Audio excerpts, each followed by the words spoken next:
Hello વિદ્યાર્થી મિત્રો, constable અને પીએસઆઈ ની સિરીઝનો મેથ્સનો એક નવો વિડિયો, આઈ થિંક લગભગ 10મો વિડિયો છે મારો આ. આગળના 9 વિડિયો જો કોઈ ના જોયા હોય તો સૌથી પહેલા તો એ વિડિયો જોઈ લે. નવા વિદ્યાર્થી મિત્રો જો અમારી સાથે જોડાણા હોય તો ખાસ નમ્ર વિનંતી છે કે આગળના તમામ વિડિયો છે એ ખાસ જુએ, કારણ કે એવા પ્રશ્નો છે કે જે સૌથી મેક્સિમમ પરીક્ષાની અંદર પૂછાવાની સંભાવના ધરાવે છે એ ટાઈપના ક્વેશ્ચન છે મિત્રો. તો આ ક્વેશ્ચન છે એ કોઈ છોડવાના નથી, એટલે આગળના જે ચેપ્ટરો ગયા છે, આગળના જે વિડિયો છે ખાસ જુઓ.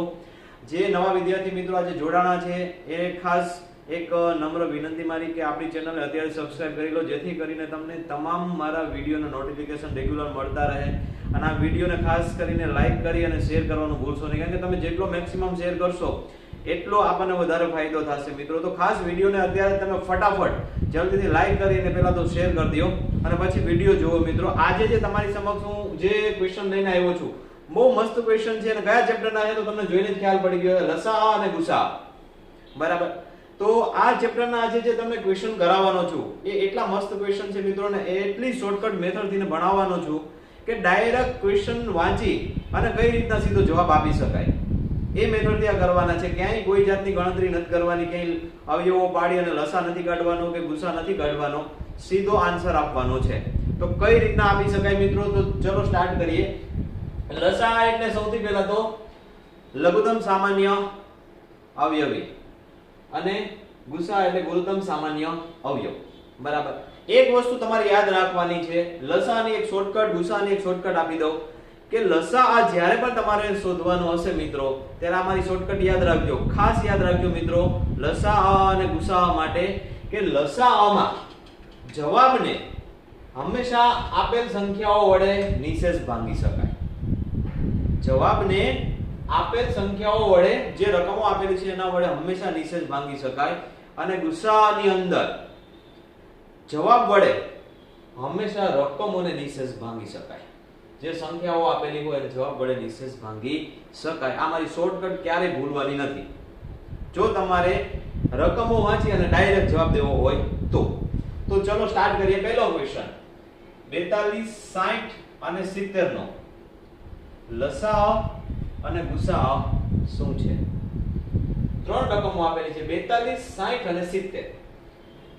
સૌથી પહેલા મિત્રો આ જે મેં ચાર ઓપ્શન આપેલા છે A B C અને D, સીધો ઓપ્શન થી જવાબ દેવાનો છે. મેં તમને હમણાં જ કીધું કે લસા એટલે રકમો વડે હંમેશા જવાબને નિશેષ ભાંગી શકાય. તો પહેલો લસા એટલે 42, 60 અને 70. તો આપણે પહેલા જોઈએ 42 વડે આ ડાયરેક્ટ બે તો હોય જ નહીં, એટલે બી ઓપ્શન ઉડી ગયું, કારણ કે લસા કોઈ દિવસ બે હોય નહીં.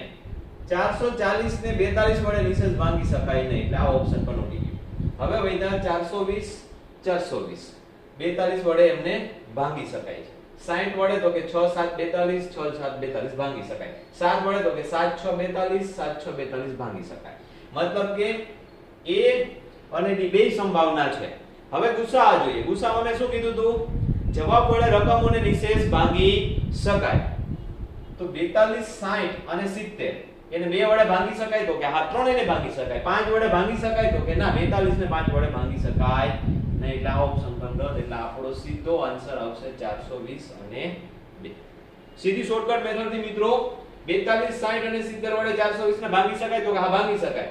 હવે 42, 60 અને 70 ને બે વડે ભાંગી શકાય તો કે હા ભાંગી શકાય. મેં તમને હમણાં શોર્ટકટ કીધી કે લસાઅમાં જવાબ જે છે એને રકમો વડે નિશેષ ભાંગી શકાય અને ગુસાઅમાં રકમોને જવાબ વડે નિશેષ ભાંગી શકાય. તો એવું ઓપ્શન આપણું આ એક જ છે. ખ્યાલ પડ્યો કે ના પડ્યો? શોર્ટકટ મેથડ થી કોઈ જાતની ગણતરી ક્યાંય અવયવો કોઈ વસ્તુ આપણે જોઈએ નહીં, સીધું શોર્ટકટ મેથડ થી આન્સર જોઈએ. કેટલા ઓપ્શનો રદ કરી શકાય. હવે બીજો ક્વેશ્ચન જો મિત્રો, એક્ઝામોની અંદર આવે છે ને મોટા મોટા ક્વેશ્ચનો બહુ મૂકશે, કારણ કે તમારો ટાઈમ કન્ઝ્યુમ થાય અને થોડાક તમે અવરે પાટે ચડો. તો આ ટાઈપના લસા અને ગુસામાં આ ટાઈપના ક્વેશ્ચન પણ પૂછાવાની સંભાવના છે. બરાબર. તો જો પહેલા એવું કીધું છે કે ફૂલોના એક ઢગલામાંથી 12 ફૂલોની એક એવી શક્ય એટલી વધુ વેણી બનાવતા 5 ફૂલ વધ્યા.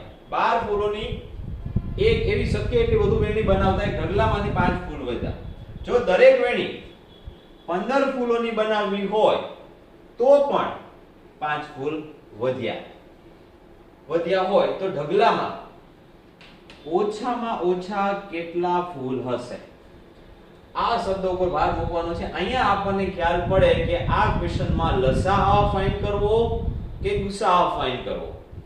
જ્યારે પણ ઓછામાં ઓછું, લઘુત્તમ, લીસ્ટ, મિનિમમ આવા કોઈ પણ શબ્દો વાપરેલા હોય એટલે લસાઅ જ શોધવાનો હોય મિત્રો. તો અહીંયા ઓછામાં ઓછો મતલબ કે આપણે અહીંયા લસાઅ ફાઇન્ડ કરવાનો છે. કેનો?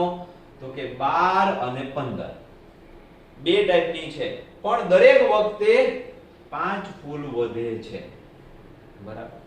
તો એ ઢગલો કેટલાનો હશે? તો ઢગલો ફાઇન્ડ કરવાનો. હવે મેં તમને એક વસ્તુ શોર્ટકટ શીખવાડી કે જવાબને હંમેશા રકમો વડે લસાઅમાં ભાગી શકાય. તો 12 અને 15 ને જે ઓપ્શન છે એને ભાગી શકાતું હોય એ આપણો જવાબ આવે.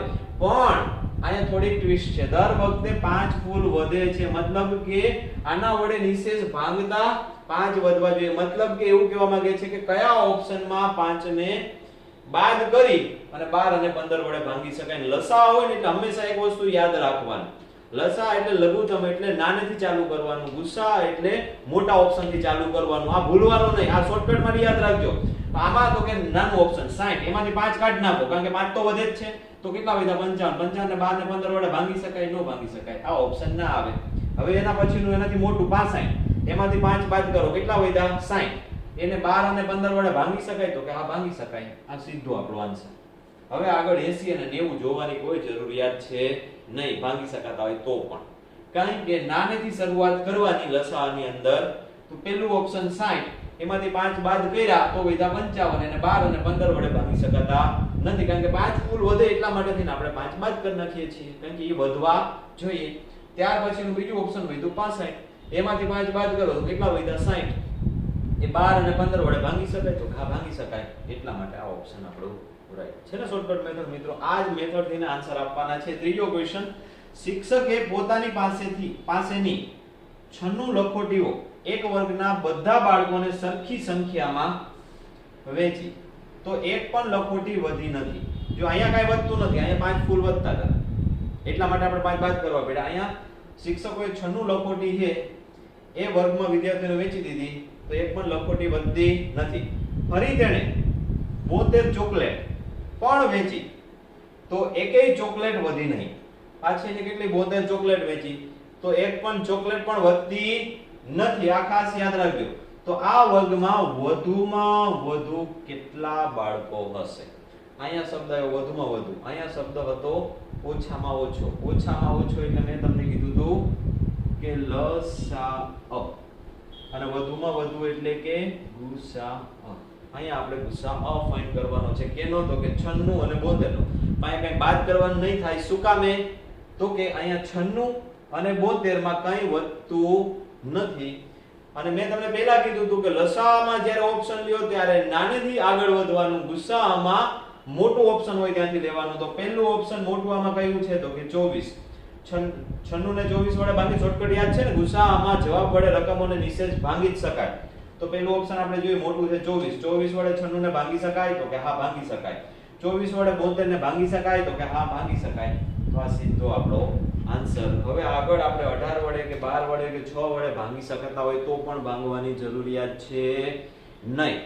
કારણ કે આપણને પહેલું જ ઓપ્શનમાં આપણને જવાબ મળી જાય છે એટલે આપણો આવશે જવાબ 24. કારણ કે 96 અને 72 બેયને 24 વડે નિશેષ ભાંગી શકાય. શોર્ટકટ હજી ફરીવાર એકવાર સમજાવી દઉં છું કે લસાઅમાં હંમેશા જે કંઈ તમારા જવાબ હોય એને રકમો વડે ભાંગી શકાય અને ગુસાઅમાં જવાબ વડે તમે કોઈ પણ રકમોને ભાંગી શકશો અને અહીંયા જવાબને રકમો વડે ભાંગી શકશો. આ ભૂલશો નહીં. અને બીજું, લસાઅમાં હંમેશા નાના ઓપ્શનથી ચાલુ કરવાનું અને ગુસાઅમાં હંમેશા મોટા ઓપ્શનથી ચાલુ કરવાનું.